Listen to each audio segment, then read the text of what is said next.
Good morning, everyone. I know it's a little bit earlier than normal today, but yeah, still in the dressing gown.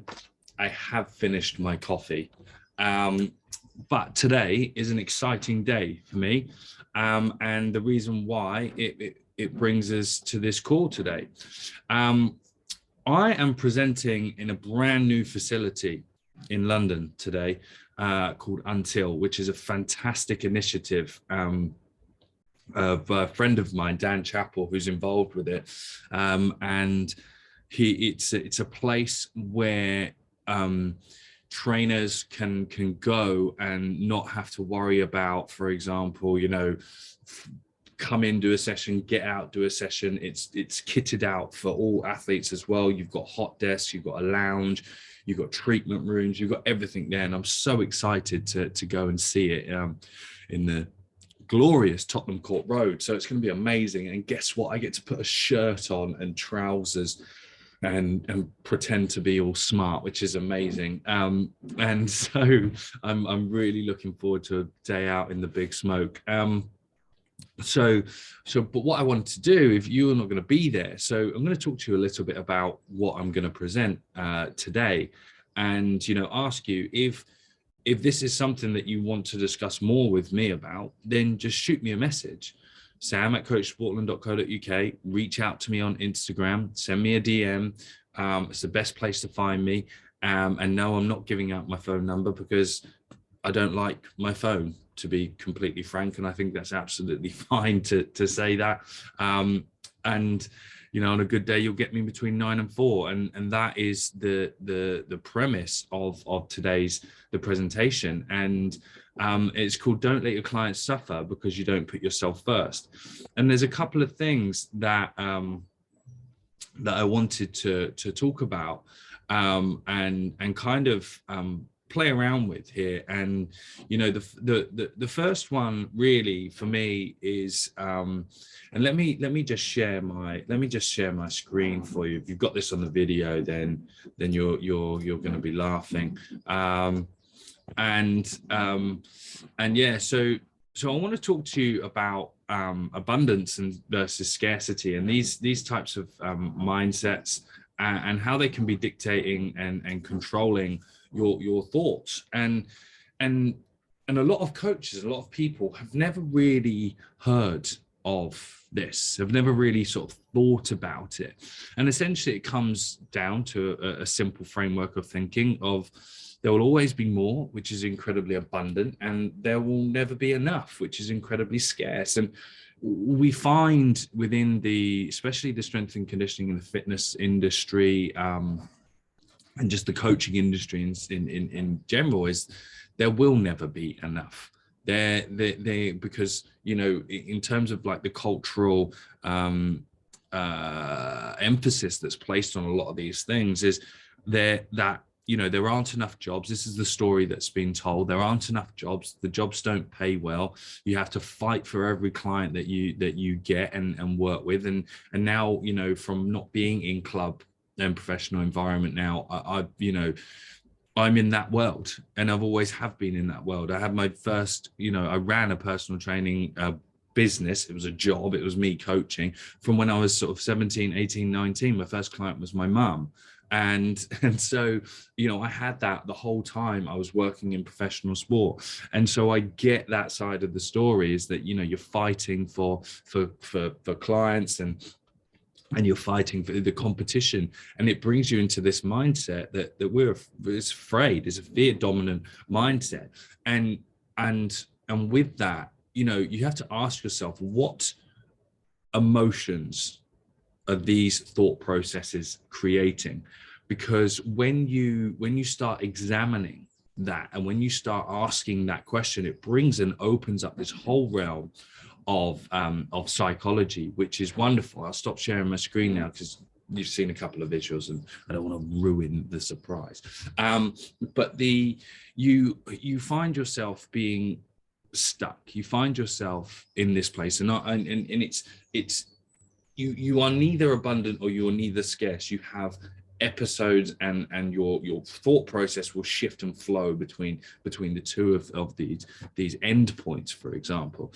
And funnily enough, when you get your job, you then become incredibly abundant because you have the security that job creates, and or the illusion of security that creates. Or you have that client, the illusion of that client giving you stability and support. And what you'll probably arrive at is the destination of relief, because you finally can have, if you examine the story of a strength and conditioning coach, someone like myself, I finally got the job that I thought validated all of my studying and validated my purpose and part of what I wanted to achieve in terms of coaching some of the best athletes in the world. And it was the relief that I'd finally actually achieved that. And then all of a sudden your bubble then completely gets burst, because you're actually faced with what the reality of that is, and it's never what you assume. So then you shift from abundant, oh, this is amazing, on the top of the world, to then you're facing all the pressures and conflicts and idealistic views that people challenge you with all the time. And so when you're in this coaching realm, and you're in that mindset between abundance versus scarcity, you have to understand like the feedback loops that are at play. And psychological conditioning is something that I'm fascinated by. I've done 6 years of having my own therapist, of studying counseling and psychotherapy to a base level, just to understand it a little bit more. And I think it's wonderful through a couple of versions. So on my own journey, I examine my own behavior, and you try to rationalize your own behavior and exist in that behavior and see what happens. And then through learning the other side of it, it's understanding some of the frameworks that these exist in, that some of these present behaviors can fall in line to certain frameworks.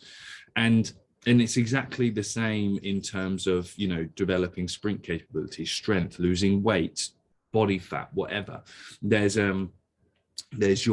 when you're coaching, you're working off your own story and your own journey of that, and then you start learning things and you start to understand and apply the frameworks within them. This is exactly what I've done with the coaching side of the psychology. And I speak to coaches about this all the time, because one of the things that happens as soon as we relinquish our own identity in a professional capacity, in a coaching realm, we relinquish our identity to the role that we are assuming. And I say that we are literally temporarily in that role. There's two things. You never own your clients. Like, you don't own them. They're transitional in your life. They get on the bus and they get off the bus. And all you have to do is make sure they get off the bus when they're ready to get off the bus. And if they get off early, just wish them best and know that you've done what you can do in that time. And the same for the job. If you've been inside the professional sporting realm, you know that 2-year contract is a really good deal. 3 years, wow. If you get permanency, what have you done? You've struck gold if you get permanency in your contract. And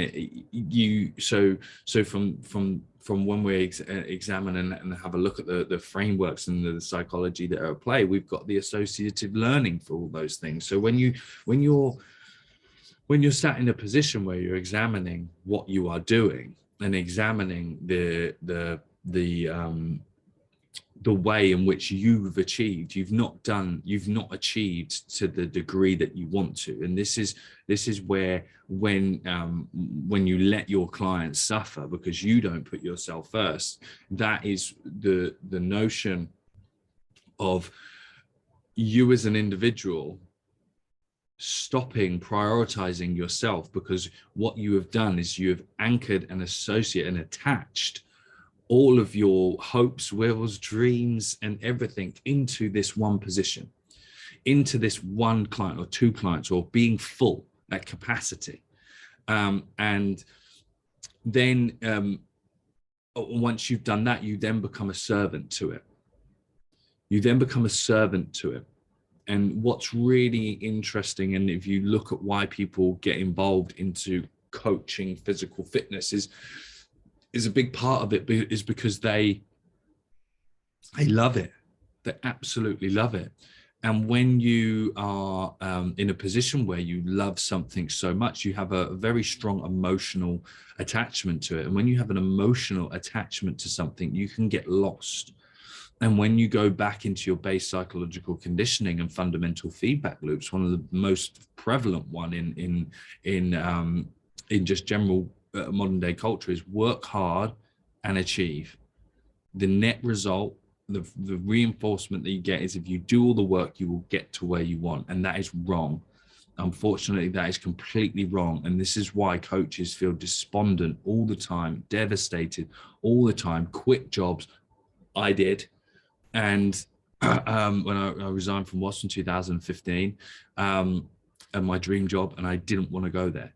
I got to the point where I didn't want to go to work every day because I hated it. I loved the players, but I hated going to work. And that was because my conditioning going into that environment had been completely scrambled, because I was working incredibly hard and I still wasn't getting the net result that I thought I deserved. And I thought I deserved it because of the psychological conditioning that had been placed in my life. So completely off the cuff, like most days, and I've bounced around a few different subject areas, but there's a real fundamental point. When you're looking to take on a new opportunity, or when you're looking to develop yourself in a certain way, or embark on an adventure and a pursuit, remember, don't let yourself get lost in that. Don't get lost in the journey of that. People say trust the process. Yes, the process is not achieving it. The process is getting to know yourself through that experience. And when you can learn to get to know yourself and exist and observe your own behavior through those experiences, you then become better at navigating them. And net result is probably going to be a bit more of a positive outcome. Ask me 10 years ago, did you ever think, Sam, that you would be talking about behaviorist psychology, self-care to a group of coaches and coaches all over the world? No, absolutely not. I would laugh at you. But what I have realized is that through those experiences where I was fighting my own conditioning, it best prepared me to do this now. So when you just strap in and enjoy the ride and wait for what's going to happen come to you, you're going to exist in a very, very content place. And that is the goal. That is the goal. So I'll leave you there. I'm really looking forward to today. And let me know what you think. Shoot me a message. If you've watched this video, let me know. If you watched the podcast, you watched the YouTube, screenshot it. I want you to screenshot these, post them on your Instagram stories, tag me in it, or post it and let me know what you liked about it. Let me know, because I do this for you and I want to keep creating this stuff for you. So you let me know and I'll be there. I will show up and I will help, because that's what I want to do. All right. Big love to all of you guys at Sportland Nation, and I will speak to you very soon.